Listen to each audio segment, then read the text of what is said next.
Good afternoon, everybody, and welcome to a review of a show that I found it very interesting on the very first episode called Roll Over and Die. You know, this Yuri anime really is something. I mean, like, for real. Like, here's the thing. I love Yuri animes, and some Yuri animes always have some kind of peaceful, kind of, the dynamic structure, how it goes, how peaceful it is. You know, there's nothing bloodshed type vibe.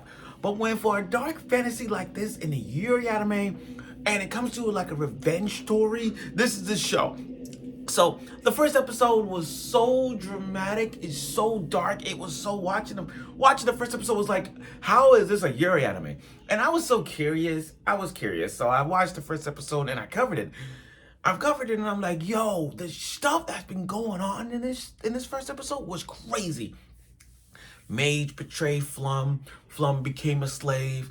She got the sword and just killing off people. So she's like on a revenge tour.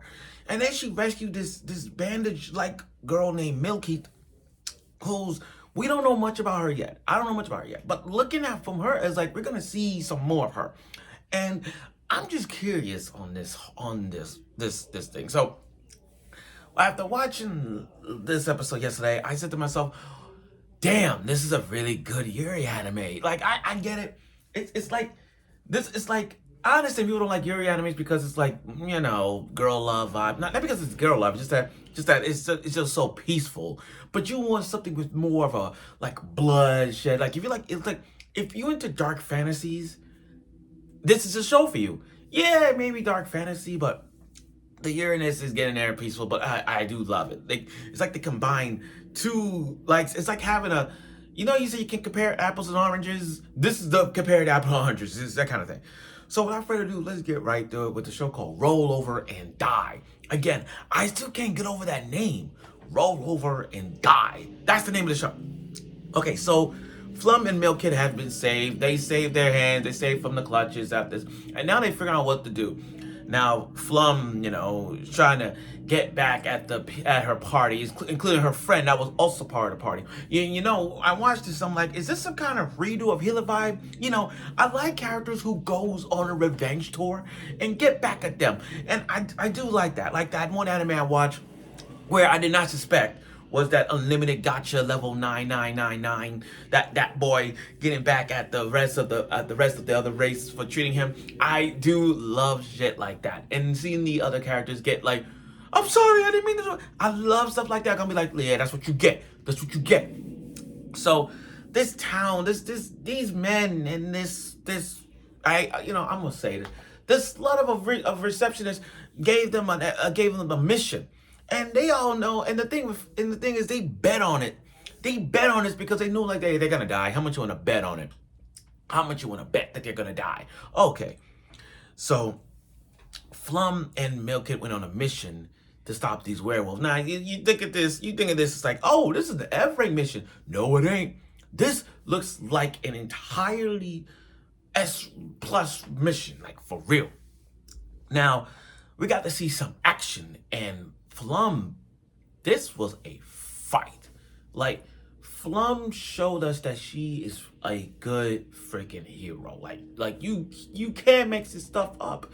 She looked like a true straight up hero. Like you cannot fabricate this. Like, her against the wolves against this wolf was so good. It was so gruesome to see they have blood after they getting cut off. Oh my god, that was hella insane. And then these wolves transform into chimera. Now we all know how chimeras look like. I mean, have you seen God of War? So Flum taking down is trying to face off this chimera, and this chimera was strong. I mean, literally head chopped off, and it could still fight. And then its body twisted. Even if you cut off half the body, it's still twisted. Even if you cut off the neck, the twist is like, oh my god. But every time she used it, her arm gets infected to a point that this was a gruesome thing to see. But she had no choice. She had to put that sword in the wall, and she had to cut that arm. Like, I get it. She has regenerating powers. She does. She's like a regenerator from Resident Evil. Every time you try to shoot off their legs or shoot off their arm, they quickly regenerators. You know, I can't stand those regenerators in Resident Evil 4. They always make that and you don't even know, even those spiky little regenerators, but they badass. But again, she had to cut off that arm, and that arm literally took off. Oh my God, yo, that was crazy. Now, but again, to have these merchants put her on a mission against this, she ain't playing. Because after she defeated that Chimera, she told Milkit, I still got you regardless. Now, Milkit is all burnt up. That's fine. All burnt up, and I feel bad about Milkit. I mean, like, we gotta know her backstory. I gotta know her backstory as to why she became a slave in the first place, how she treated. I hope now, again, I never read it, but I hope she doesn't end like how Amo backstory is from Gachakuda, which, by the way, I forgive Amo. But again, seeing seeing how Flum fight though, it was more like I clap for her, because this is one of those like, don't ever departed me. That's what you get for departing me. That's what you get. You should have never left me.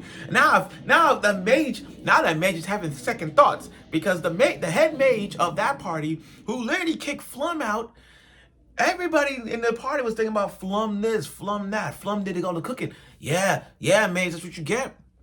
That's what you get. I can't wait for one of these episodes where Flum comes back with the party, literally beat the shit out of the party. Or better yet, do something with the mage. I am so curious to see what he's gonna do. And then when Flum and Milkit went back on the mission, when they went back from their mission, she literally surprised everybody. She surprised the receptionist, and she surprised the merchants as well, saying like, oh, she cheated. No. The moment she pulled out that sword, she's like, yeah, this cheating for you. She literally shut them up. You know what the theme about this episode? You know what the theme of this episode was? One word. Karma. Or you could say, payback's a bitch. Because that right there was the definition of like, yeah, don't with me. Don't you ever with me. And that was great. Oh God, that was great. That was great. Now, Flum and Milkit had their dinner, and seeing her crying, like, this is the first time she had a happy meal. Like, this was the first time that she enjoyed a good meal with a friend. Scenes like that is kind of like Erase. And Erase is one of those iconic animes that with the iconic scene where I remember Erase, and I'm not good with the name, but I know the memory, the image of it. I remember Erase, there was a little girl that they took her in, and they gave her good food. And every time she blinks, she sees like how it downgraded from like having a good meal to like nothing. I mean, having a good meal to like this plate, and then a cup of ramen, and then a mackerel, then a cracker, And she was all happy tears that she finally got a good meal, like someone treated her. And with Flum, seeing her crying, like, this is a good meal she ever had, and you're like, this was the thing. I love it. I love stuff like that, because again, this is Flum. I can't wait. It's hard to say, but you guys get what I'm saying.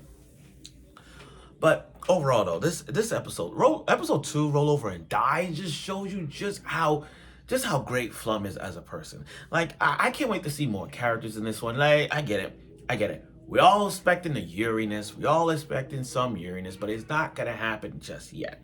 I sense the Yuri love, though, that Flum and Milkit has. I see it. I mean, Milkit keep calling her master or whatnot, but again, this is one of those times where it's like episodes like this tends to build up for Milkit and Flum.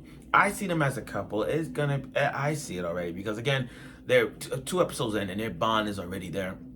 So it's gonna take some time. I mean, like that scene where she hugged her, she's like, you're you and me, that kind of thing. She hugged her because she's the only one she got. And again, as soon as we get close to the episodes, yeah, we're gonna see some Yuri moments. But in a dark fantasy anime like this, when it comes to revenge, I cannot wait for Flum moment to get back at the party. And that's gonna be one of those episodes I'll be screaming, enjoying, throw your hands and shout, throw your hands and shout. I can't wait. I can't wait to see it. But thank you for watching the review of this show. I look forward for next week's episode of Roll Over and Die. I don't know when this show airs. I usually catch it on Fridays. I don't know what days, maybe. But I look forward for next week's episode, and I'm sure you will.